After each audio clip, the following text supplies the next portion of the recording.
स्वागत है आप सभी लोगों का मेरे चैनल साइंस टू टेक्नोलॉजी में। मैं अनुपम विपुल आप सभी लोगों का स्वागत करता हूं आज के शो फ्यूचर फ्राइडे में। आज हम लोग बात करेंगे वर्ल्ड्स ऑयल एडिक्शन के बारे में। ये जो ऑयल का एडिक्शन है और जिसे हम लोग छोड़ ही नहीं पा रहे हैं, इसे समझते हैं। तो ऑयल क्या है? तो ऑयल समझिए, इसका यूज़ मतलब कि ज़मीन में कुछ है जिसे हम लोग निकालते हैं, उसको यूज़ करते हैं जलाने के लिए। ये एंशिएंट टाइम से हो रहा है। मतलब इसे चाइनीज़ और जापानीज़ में रॉक ऑयल कहा जाता था, लगता था पत्थर से निकल रहा है।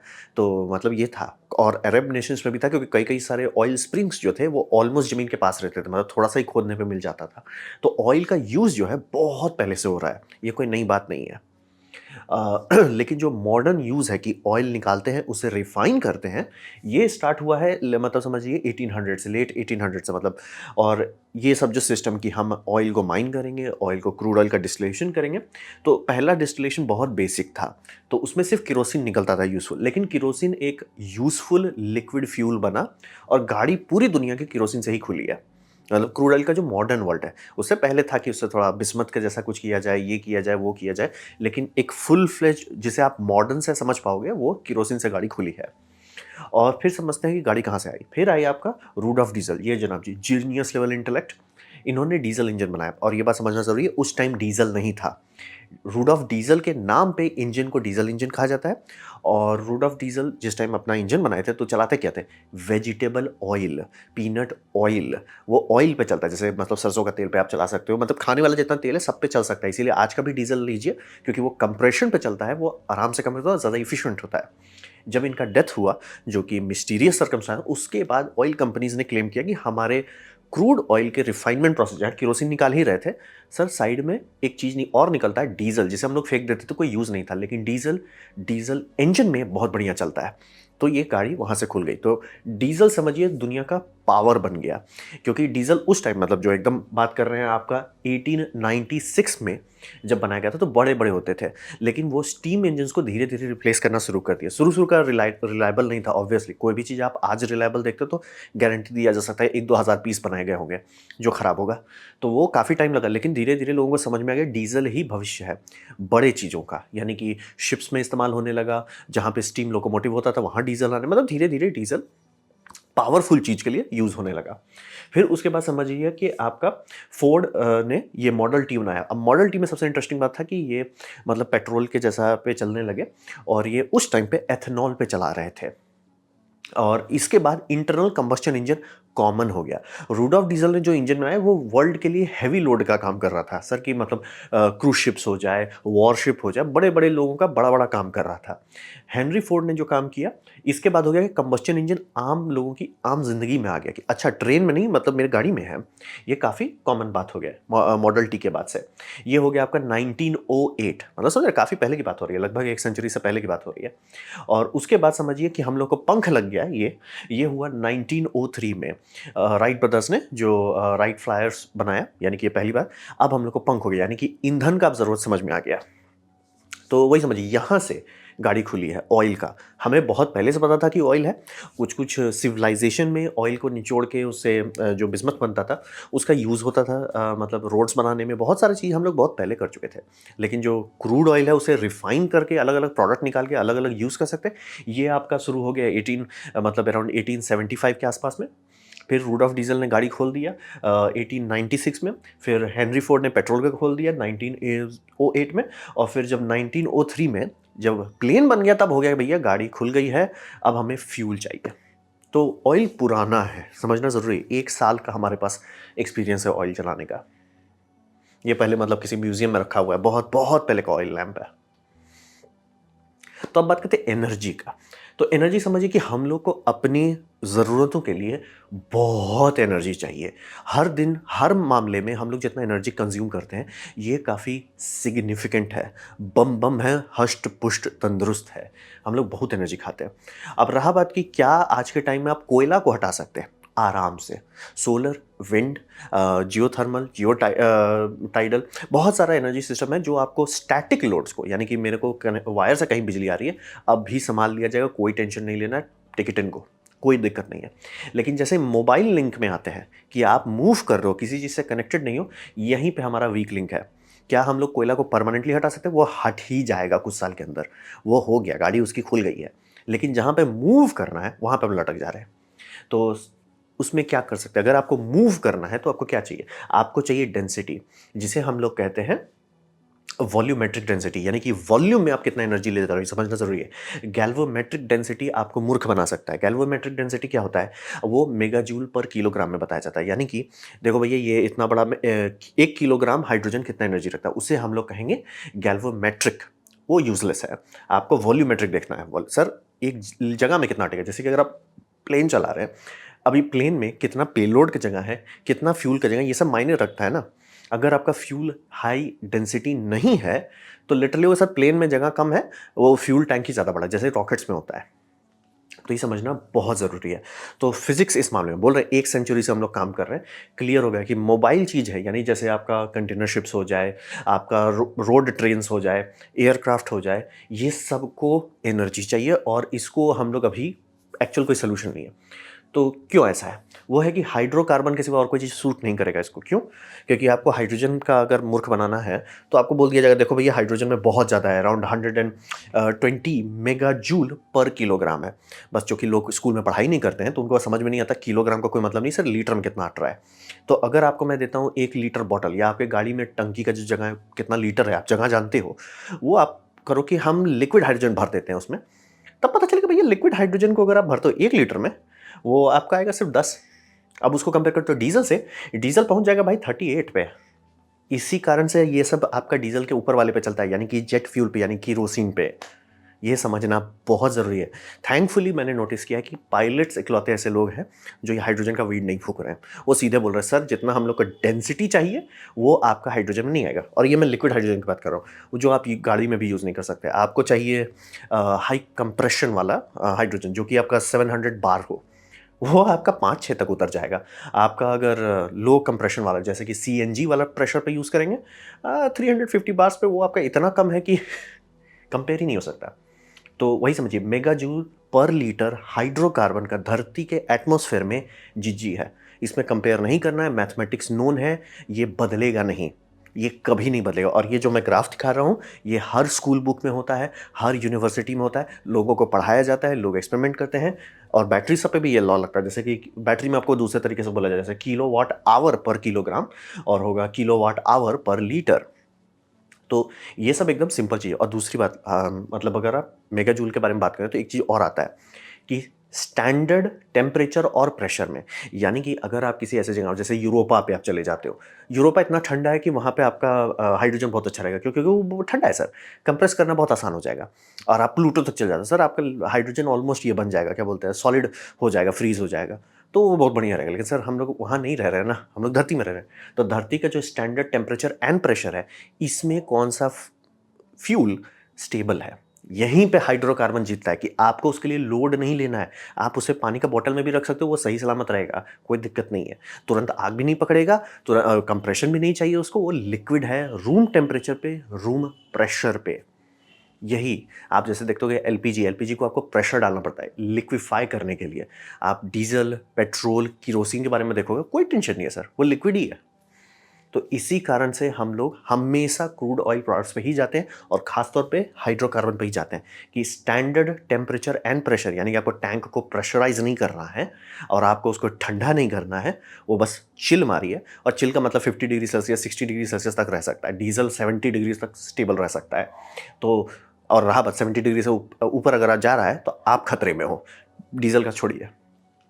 तो ये समझना बहुत ज़रूरी है कि हमारा एनर्जी का अंडरस्टैंडिंग पिछले 1 सदी से क्लियर हो चुका है कि ये सब हुलू लुलू नहीं यूज़ कर सकते, यही यूज़ करना है। तो ये हो गया एनर्जी वाले साइड में। अब बात करते हैं बिच स्लैब के बारे में। तो बिच स्लैब समझिए कि पूरी दुनिया में अर्ली डेज में इन्वायरमेंटल कॉन्सिक्वेंसेस नहीं पता था। हम लोग को पता चला अरे ऑयल है, ऑयल निकालो, जैसे कि डैम बनाने से सूखा आता है, ये शुरू में किसी को नहीं पता था।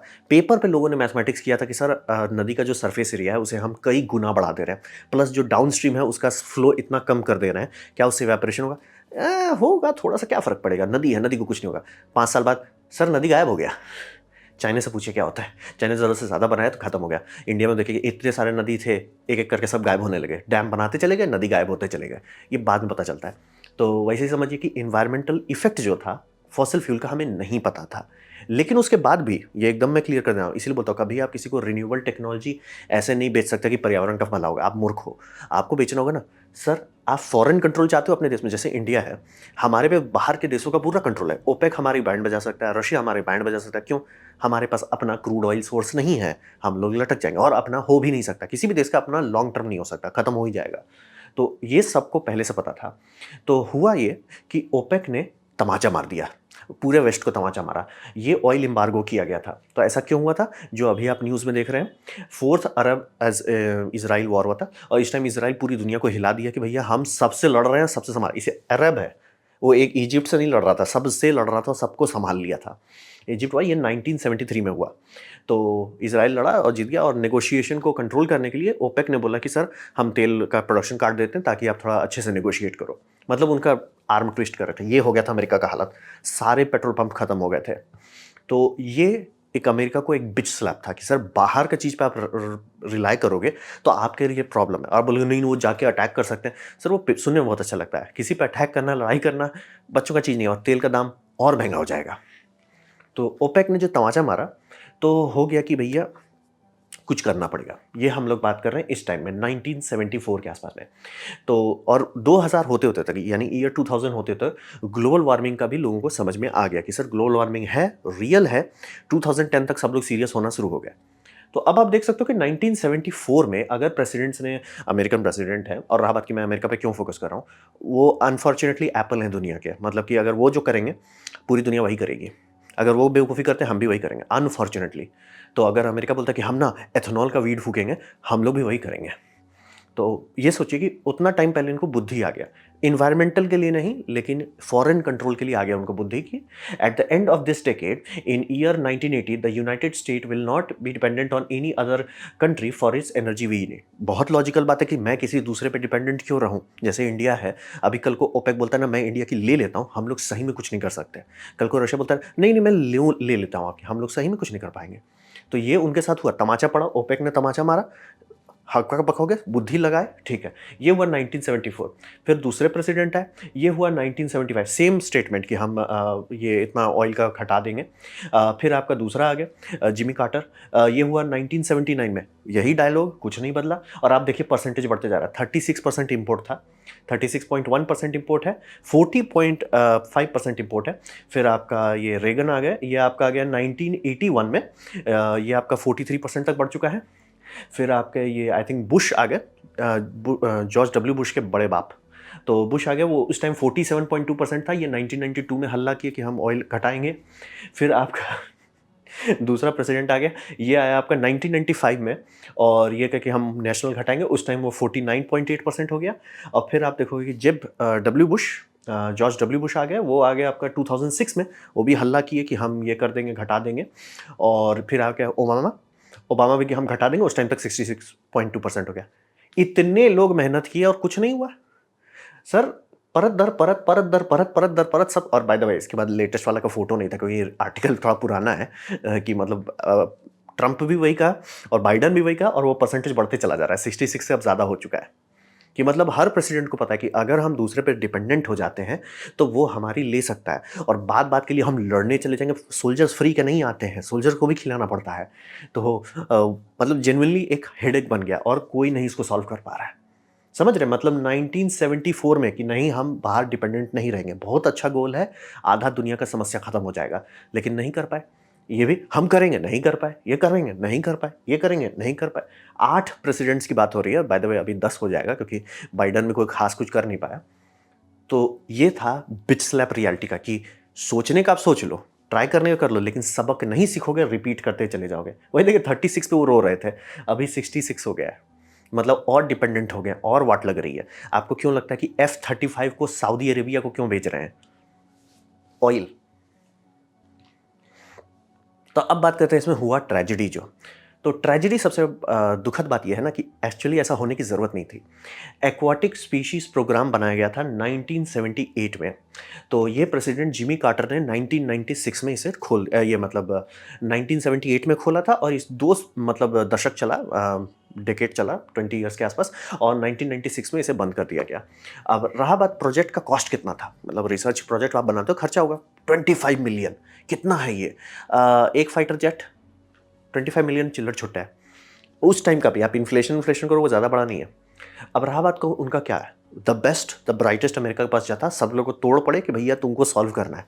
सोल्यूशन आया बायोडीजल फ्रॉम एलजी। ये मैं क्लियर कर दे रहा हूँ, वो लोग एकदम क्लियर हो गए तुरंत मैथमेटिक्स लगा के कि कोई भी प्लांट बेस्ड सिस्टम भूखे मार डालेगा और कुछ नहीं दे पाएगा, तो एलजी से ही इनको बनाना है। ठीक है, ये एकदम क्लियर फिजिक्स लेवल पे। आप सीवीड लेते हो जो एलजी का बड़ा भाई है, ये थोड़ा सा इनएफिशिएंट है कंपेयर टू रॉ एलजी, लेकिन इसका यील्ड किसी भी लैंड बेस्ड सिस्टम से 100 गुना ज़्यादा होता है। कंपैरिजन नहीं करना है। ऐसा क्यों है? क्योंकि प्लांट में आपको चाहिए क्या? लिपिड क्या होता है? हाइड्रोकार्बन, जो आपको चाहिए। ठीक है, बहुत बढ़िया बात है। और लिपिड इसमें ज़्यादा क्यों है कंपेयर टू कोई भी प्लांट? कोई भी शुगर केन लीजिए, कुछ, क्योंकि शुगर केन ग्रेविटी से लड़ाई कर रहा है, ये पानी में फ्लोट कर रहा है, इसे अपना सेल्यूलोज बनाने में ज़्यादा खर्चा नहीं करना पड़ता। वहीं पे अगर आप शुगर केन देखते हैं, कॉर्न देखते हैं, जितना चीज़ के पीछे इंडियन गवर्नमेंट पकड़ा रहा है, वो सारे चीज़ को फिजिकली स्ट्रक्चर बनाना पड़ता है ताकि वो खड़ा रह सके, ग्रेविटी से लड़ सके। साइड इफेक्ट, उसका सोलर एनर्जी जो कंज्यूम कर रहा है, जो मिनरल वो कंज्यूम कर रहा है, वो खपत हो रहा है, उसका स्ट्रक्चर बनाने, बिल्डिंग बनाने में खपत हो रहा है। यहाँ पे लिपिड में खपत हो रहा है, और लिपिड हमें चाहिए। तो इसीलिए ये एकदम साइंटिफिक लेवल पे है। हर बायोलॉजिस्ट, बॉटनिस्ट, ये सबको बेसिक लेवल पे पता होता है कि सर प्लांट से आप कुछ नहीं कर सकते। ये एकदम क्लियर कट हो गया। और इसका कोई साइड बेनिफिट है या साइड नुकसान है? हाँ, ये सक्वेस्टेशन कर सकता है CO2 का। अभी जैसे हम लोग सब लोग ऑर्गेजम लेने की कोशिश करेंगे, सर CO2 कैसे दफनाएंगे? ज़्यादा बना दो, काम खत्म। इसका आउटपुट होगा क्रूड ऑयल। क्रूड ऑयल को आप वापस डाल दो, जो ऑयल वेल्स हैं ज़मीन पे उस पर वापस डाल दो, टेंशन खत्म। और उस टाइम उनका था कि ओपन पॉन्ड पे एक्सपेरिमेंट करेंगे और कोल का गैस से उसे ये चलाएंगे तो कोल का गैस लिटरली लिक्विड में बदलने लगेगा, एग्जॉस्ट CO2। तो ये साइंटिफिक लेवल पे है, कोई हुआ नहीं है, कोई मैजिक नहीं है, बोल रहे ना 1978 से चलाया गया है। और इसमें इनका आया जो कड़वा बात है, जो हर कोई आपको बोलता होगा कि ये महंगा होगा। अगर हम लोग इससे जेट फ्यूल बनाते हैं, क्या ये बन सकता है? अभी बन सकता है। हर कंपनी के पास है टेक्नोलॉजी, हर देश के पास है, हर स्कूल में जहाँ कॉलेज में बनाया जा सकता है। कॉलेज और यूनिवर्सिटी अगर नहीं बना सकता तो उस कॉलेज यूनिवर्सिटी को बंद कर दीजिए, बच्चों खेलने की चीज़ होती है। तो रहा बात की कितना दाम आएगा, इसका टारगेट था कि अगर ये बनाने की कोशिश करते हैं, ये तभी कॉस्ट इफेक्टिव होगा, यानी कि इसको बनाने का फ़ायदा तभी होगा अगर पेट्रोल और डीजल का दाम दुगना हो जाए। तो यही बात आप लोग हर जगह सुनते होंगे कि यही रिपोर्ट को लोग आधा अधूरा पढ़ के हुल्लू लुल्लू करते हैं कि अगर हम लोग इससे करते हैं दाम डबल हो जाएगा। सर वो रिपोर्ट में एक और लाइन भी था कि 1998 के लेवल से, यानी कि रिसर्च जब बंद किया गया उसी टाइम का डेटा वो देखेंगे ना, 1998 में क्या हुआ था? प्राइस क्रैश कर गया था ऑयल का। तो उस टाइम ऑयल का दाम था $15 पर बैरल। ठीक है, यानी कि अगर 50 से आप $30 पर बैरल कर देते हो तो आपका ये प्रॉफिटेबल होने लगता है, कम्पिटिटिव हो जाता है। अगर वो मान लीजिए $15 पर बैरल की जगह पे 35 हो जाता है तो ये सस्ता होने लगता है, 40 हो जाता है ये फ्री हो जाता है। तो अभी का दाम कितना है? $83 पर बैरल चल रहा है अभी का एवरेज, अभी एज इन 2023 में। ये रिसर्च इसलिए बंद किया गया था क्योंकि तेल का दाम घट गया था। 1996 प्रॉब्लम सॉल्व करके बैठ गए, रिसर्च हो गया, कंप्लीट कर लिए। अगर उसी टाइम गवर्नमेंट पड़ी रहती कि ठीक है इसको बनाते, जैसे सोलर सेल्स के साथ भी यही हुआ, सोलर पैनल आसमान से नहीं गिरा है, उसको लोग पड़े रहे, टिके रहे उसके पीछे कि 5% इफिशिएंट है, ठीक है इसको बनाओ बेचो। उसको गवर्नमेंट सब्सिडी दिया, धीरे धीरे 5% से 10% हुआ, 10% इफिशियंसी से 15% इफिशियंसी हुआ, 15% में कॉमन लोग यूज़ करने लगे। देखते देखते आज हम लोग 25% तक पहुँच गए। हर कोई अब सोलर लगा रहा है, कोई सोचता भी नहीं है उसके बारे में, वो एकदम कॉमन टेक्नोलॉजी हो गई। ये कर सकते थे अगर 1996 से अमेरिका को कोई बोल देता कि सर तेल का दाम शॉर्ट टर्म में घट रहा है, लॉन्ग टर्म में वो ओपेक फिर हमारी बैंड बजा देगा, सॉल्व हो जाता। बोल रहे हैं 2x चाहिए था 1998 के लेवल से। कहाँ आ गए हैं हम लोग?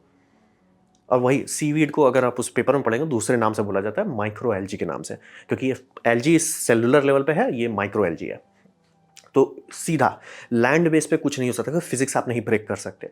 दूसरी बात, एक बहुत इंपॉर्टेंट बात है जो आज तक मैं समझ नहीं पा रहा हूँ कि अमेरिका ने किया, भूखे मर गया, ब्राज़ील ने किया, वो भी और भूखे मरने का मतलब होता है कि फूड का दाम घटने की जगह बढ़ने लगा। फूड का दाम घटते रहना चाहिए। अगर आपकी एग्रीकल्चर टेक्नोलॉजी ग्रो कर रही है तो फूड का दाम घटना चाहिए। फूड का दाम क्यों नहीं घट रहा है? क्योंकि लोग उस पर वीड फूक रहे हैं कि भैया हम उससे फ्यूल बनाएंगे, जैसे कहते हैं फ्यूल क्रॉप्स। फ्यूल क्रॉप आप करते हो कि हम ये सब का प्लांट का वेस्ट लेंगे, तो फार्मर क्या करेंगे, वही प्लांट लगाएंगे जिसका वेस्ट भी बेच सकें। कॉन्सिक्वेंस, आप मार्केट शॉर्टेज क्रिएट कर रहे हो, बाकी सारी चीज़ का फूड का दाम भागने लगेगा। और फार्मर्स तो वही करेंगे, जैसे अमेरिका पूरा बर्बाद हो गया सिर्फ कॉर्न लगाने में, ब्राज़ील पूरा वही लटक गया आपका ये शुगर केन लगाने में, हम लोग भी वही वीड फूक रहे हैं। इसीलिए बोलते हैं अमेरिका दुनिया का एप्पल है, अमेरिका अगर वीड फूकेगा हम लोग भी वही करेंगे। और इसका क्या फ़ायदा है, कोई इसको ना फूड पे असर है ना वाटर पे, क्या इससे भी हाई डेंसिटी, हाँ एलजी पे प्रॉब्लम, एलजी को फ्रेश वाटर चाहिए, एलजी को फ्रेश वाटर चाहिए, उतना फ्रेश वाटर नहीं है। और एलजी का फ्रेश वाटर का कैलकुलेशन है अराउंड 600 लीटर फ्रेश वाटर चाहिए, तब 1 लीटर वो फ्यूल देगा। रहा बात प्लांट का, आप कैलकुलेट भी नहीं करना चाहोगे, जितने भी एथेनॉल के पीछे ऑर्गेजम ले रहे हैं, ब्रेन डैमेज कर रहे हैं, वो सब नेगेटिव है, वो कार्बन न्यूट्रल नहीं नेगेटिव है, मतलब हम एक्चुअली कार्बन डाइऑक्साइड प्रोड्यूस कर रहे हैं। इसीलिए सारे experiments science mathematics college level पे सॉल्व करके रिसर्च करके रख दिया गया, सिर्फ दाम घट गया था ऑयल का उस टाइम पे, तो लोग ने बोला इसका क्या ज़रूरत है।